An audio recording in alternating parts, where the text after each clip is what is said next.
여러분, 살면서 문득 그 사람 지금은 뭐 하고 살까? 궁금해지는 순간이 있나요? 창고 깊숙이 박아둔 낡은 일기장을 꺼내듯 우리는 왜 수십 년이 지나도 첫사랑이라는 단어 앞에서 무력해질까요? 영화계에서도 첫사랑은 영원히 마르지 않는 샘물입니다.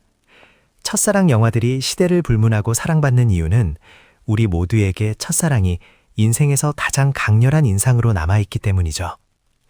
첫사랑을 못 잊는 심리를 심리학에서는 몇 가지 이론으로 설명하고 있습니다.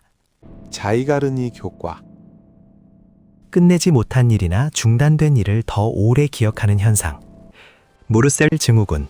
나쁜 기억은 잊고 과거를 미화하는 심리. 초두 효과. 처음 입력된 정보가 훨씬 강력하게 기억되는 현상. 건축학개론과 인생은 아름다워 두 영화를 통해 우리가 왜 그 시절의 신기루를 잊지 못하는지 분석해 보겠습니다. 나아가 첫사랑 아리를 심하게 앓고 있는 분들을 위한 조언까지 담았습니다. 두 영화를 선택한 이유는 첫사랑 영화 중 가장 최근에 봐서 기억이 비교적 남아있고 인상 깊었기 때문입니다. 첫사랑을 주제로 하는 영화들은 보통 다음과 같은 구성인 경우가 많습니다. 만남, 이별, 재회, 최종 이별. 건축학개론과 인생은 아름다워 역시 같은 구성을 따르고 있습니다. 따라서 이 순서를 따라가면서 두 영화가 첫사랑에 대해 어떤 심리학을 담고 있는지 찾아봐야겠습니다. 이별, 상처와 오해의 심리학. 두 영화의 이별 장면에는 미숙한 자아가 자신을 보호하려는 방어 기제가 작동합니다. 건축학개론의 승민의 꺼져줄래. 이는 전형적인 수동적 공격성입니다. 서연이 선배와 있는 모습을 보고받은 거대한 상처를 직접 말하지 못하고 가장 차가운 말로 상대를 밀어내며 비수를 꽂음으로써 자신을 보호하려는 선택인 셈이죠.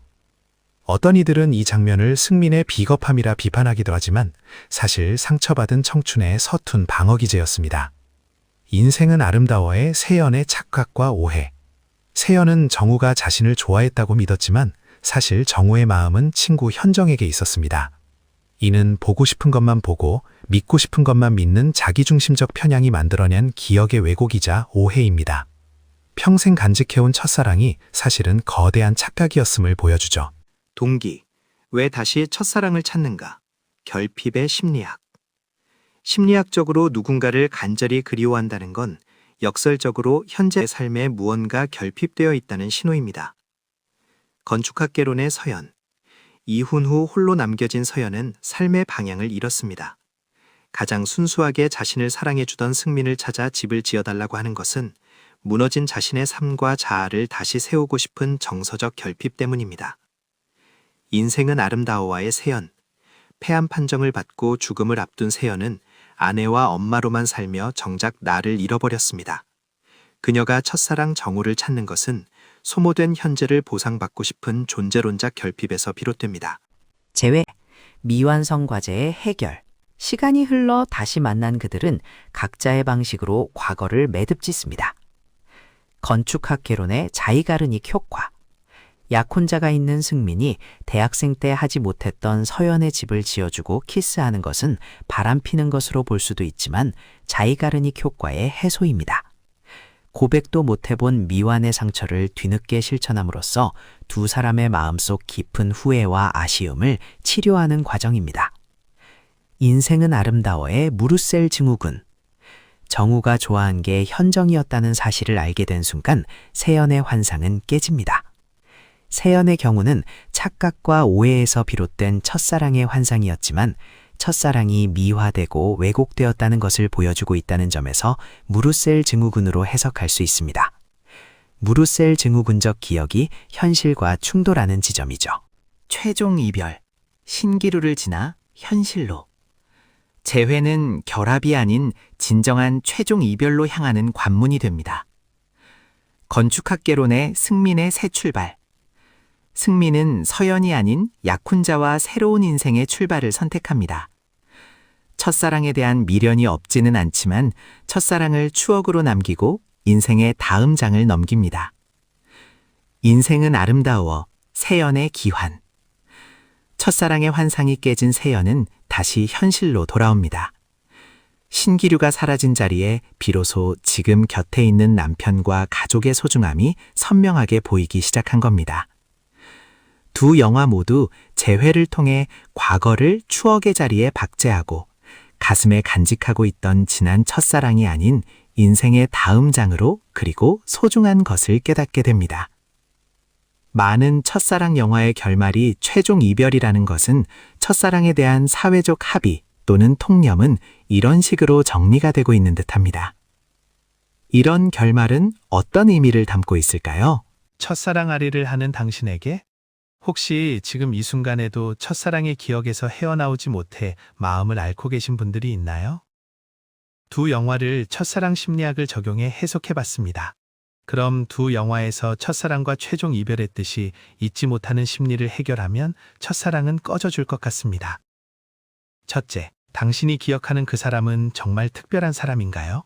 무르셀 증후군의 첫사랑은 미화되고 왜곡되어 남아 있습니다. 이제는 필터를 걷어내고 객관적으로 바라보세요.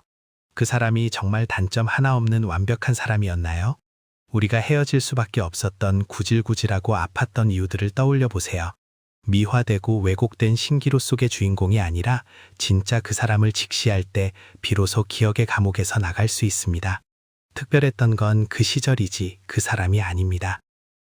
둘째, 만약 그때 그 사람이 이어졌다면 정말 행복했을까요? 자이가르니 교과는 미완성된 과제를 정답처럼 착각하게 만듭니다. 과연 사귀었다면 혹은 다시 만난다면 잘 될까요? 이별에는 이유가 있습니다. 냉철하고 객관적인 머릿속에서 그 시나리오를 끝까지 써보며 스스로 이야기를 완결지어 보세요. 셋째, 당신의 서툴렀던 모습까지 안아주세요. 서연을 밀어냈던 승민처럼 비겁했거나 세연처럼 오해와 착각 속에 살았을 수도 있습니다. 하지만 처음은 누구나 서툴고 어리석기 마련입니다. 서툴렀던 과거의 자신을 비난하기보다 그땐 누구나 처음이라 서툴렀어 라고 스스로를 이해하고 위로해주세요.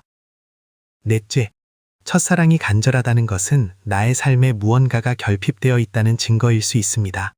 그 결핍을 찾아보세요. 다섯째, 승민은 새로운 인생을 향해 약혼자와 함께 떠납니다. 세연 역시 첫사랑의 환상을 털어내고 지금 곁에 있는 가족의 소중한 사랑을 깨닫죠. 첫사랑은 억지로 잊으려 애쓴다고 잊히는 게 아닙니다.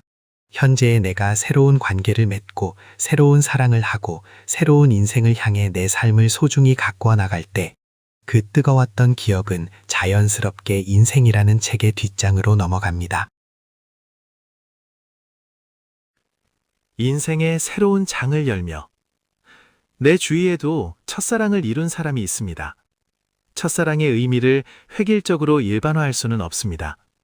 하지만 많은 사람들이 첫사랑에 대해 아쉬움, 미련, 후회를 갖고 있기 때문에 심리학에서도 영화에서도 좋은 주제가 되고 있겠죠. 여러분에게 첫사랑은 어떤 의미인가요? 미완성의 숙제인가요? 아니면 인생의 예쁜 사진첩인가요? 아님 잊고 싶은 흑역사인가요? 다만 한 가지만 기억해 두시길 바랍니다. 무의식에 속지 마세요. 구독과 좋아요는 내 무의식이 좋아합니다.